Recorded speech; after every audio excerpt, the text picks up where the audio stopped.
A child is building a tower.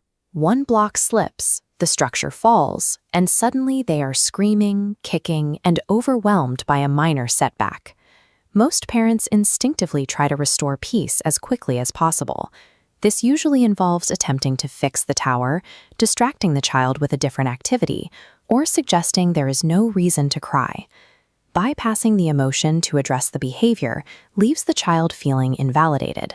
Instead of stopping, the distress typically intensifies. When feelings are treated as an inconvenience, children internalize a difficult lesson. They begin to believe their internal experiences are inappropriate or even abnormal. Attempting to apply logic or quick fixes to an emotional storm fails to resolve the issue. It deepens the chaos and creates a lasting relational disconnect. A child's amygdala, the brain's threat detector, perceives a minor frustration like a fallen block with the same intensity as a profound physical emergency. When this alarm bell rings, a biological response causes the prefrontal cortex, the part of the brain responsible for logic and reasoning, to completely shut down. Dr. Dan Siegel refers to this as flipping the lid. The hand model of the brain clarifies a meltdown is a physiological event outside the child's control. Brains in this state require a break to reflect and reconnect. With the prefrontal cortex offline, the child is physically incapable of hearing solutions or regulating behavior. Effectively changing your response strategy requires viewing a meltdown as a biological system failure rather than a behavioral choice. Helping a child begins with reflective parenting, which focuses on the parent's own mental state rather than the child's behavior. Approaching a distressed child while feeling frustrated or anxious unconsciously signals further danger to the child's active amygdala. You must actively lower your own arousal first.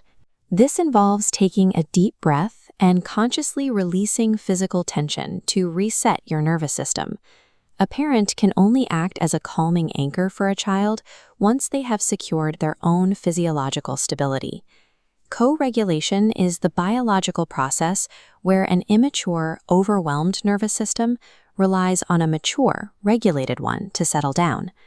This transfer of calm occurs through nonverbal cues.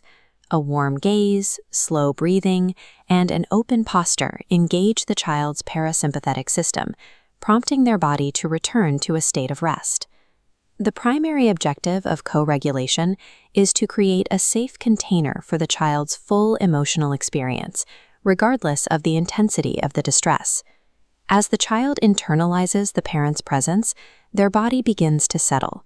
Their breathing slows, and their heart rate drops to a manageable level.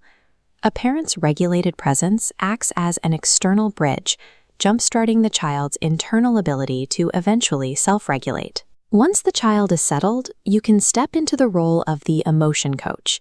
This archetype uses moments of intense emotion to guide and teach rather than punish. The process begins by recognizing the emotion early and choosing to view the situation as a perfect moment for intimacy and connection. You then listen with empathy to validate their feelings and help the child find the specific words to label their chaotic internal state. Using sentence starters like, "I wonder if you're feeling," communicates understanding and helps the child reflect. Only after the prefrontal cortex is back online do you move to the final phase, setting boundaries and encouraging helpful behaviors. Emotion coaching transforms a routine behavioral crisis into a masterclass on emotional intelligence. These isolated moments of coaching accumulate into a significant long-term developmental impact.